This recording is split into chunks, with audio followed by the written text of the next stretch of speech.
इस लेक्चर में हम पढ़ने जा रहे हैं कि after the withdrawal of non cooperation movement India में फिर कौन कौन से इवेंट्स होते हैं।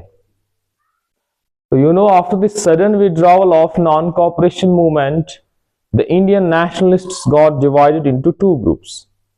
एक ग्रुप जो मेजॉरिटी सेक्शन था उन्होंने इस चीज को सपोर्ट किया, and one group led by CR Das and Motilal Nehru, they were totally against the sudden withdrawal of non cooperation movement. वो चाहते थे कि इस मूवमेंट को और कंटिन्यू किया जाए। अब क्या होता है कि गाया इन बिहार के अंदर annual session of Indian national Congress होता है इन दिसंबर 1922, और यहां पर जो है इन दो ग्रुप्स के बीच में जो है वो डिफरेंसेस बिल्कुल ओपन में आ जाते हैं। The group led by CR Das and Motilal Nehru, they had lost faith in the efficacy of Gandhian techniques after the sudden withdrawal of non-cooperation movement, and in this session the Congress got divided into two groups, one pro-changers और दूसरा था no changers। जो no changers थे वो चाहते थे कि the non-cooperation should be carried against the British government, और हमें ब्रिटिश गवर्नमेंट पर किसी भी सूरत में जो है कॉपरेट नहीं करना चाहे। तो नो चेंजर्स में कौन कौन से लीडर्स थे? सी राजा गोपालाचारी, वल्लभ भाई पटेल, राजेंद्र प्रसाद एंड एम.ए. अंसारी। And they didn't want to participate in the forthcoming elections for legislative councils या प्रोविंशियल असेंबलीज, हम इनको बोलेंगे। प्रोविंशियल असेंबलीज को ही लेजिस्लेटिव काउंसिल कहा जाता था, और दूसरी होती थी central council, central legislative council, जिसे हम इंपीरियल लेजिस्लेटिव काउंसिल कहते थे। और ये चाहते थे कि that non cooperation should continue against the British rule, but the pro changers including Motilal Nehru, CR Das and Ajmal Khan and their supporters, they wanted that Congress should participate in the forthcoming elections and carry non cooperation movement inside the legislatures. वो चाहते थे कि legislative assemblies में जो है non cooperation movement को जो है वो पहुंचाना है। Because of this CR Das and Motilal Nehru ने एक नई पार्टी एस्टेब्लिश की जिसका नाम है द कांग्रेस खिलाफत स्वराज पार्टी ऑन 1 जनवरी 1923, जिसके प्रेसिडेंट बने CR Das. But both sides at the same time wanted to avoid split, just like Surat split। तो गांधी जी इस वक्त जो है वो जेल में थे। इन मार्च 1922 उन्हें अरेस्ट किया गया था, तो गांधी जी जो है अभी जेल में थे। तो दोनों साइड्स ने जो है, दोनों ग्रुप्स ने जो है they maintain contact with Gandhi ji, और उन्होंने जो है बहुत कोशिश की कि 1907 वाला स्प्लिट अवॉइड करने की, कि उसी टाइप का स्प्लिट अवॉइड करने की। और फाइनली एक मीटिंग होती है कांग्रेस की दिल्ली में सितंबर 1923 में, and both groups reached eight compromise.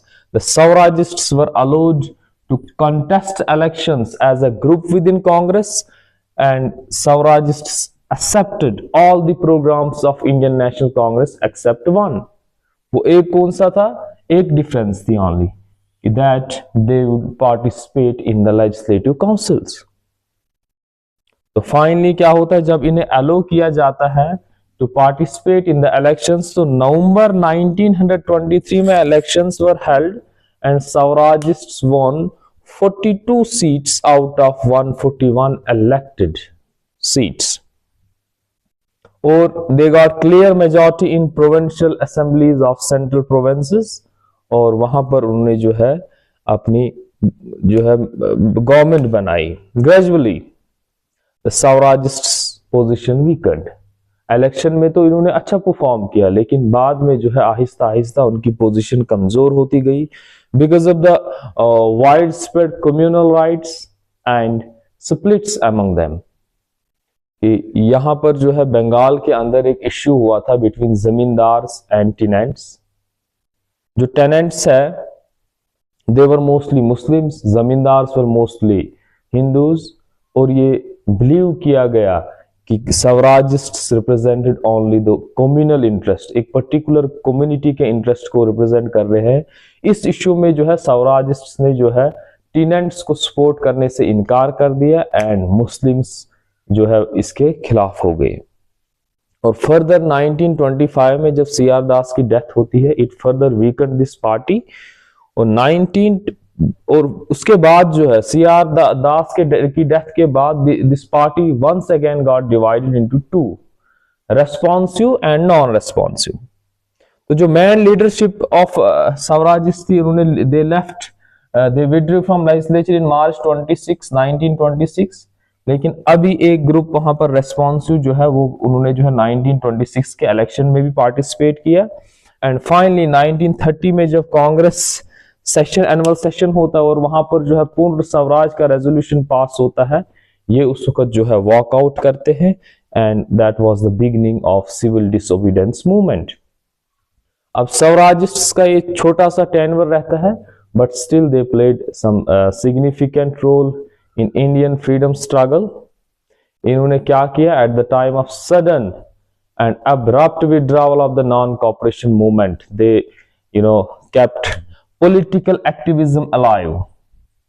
इन्होंने पॉलिटिकल एक्टिविज्म को जिंदा रखा at the time of sudden withdrawal of non cooperation movement.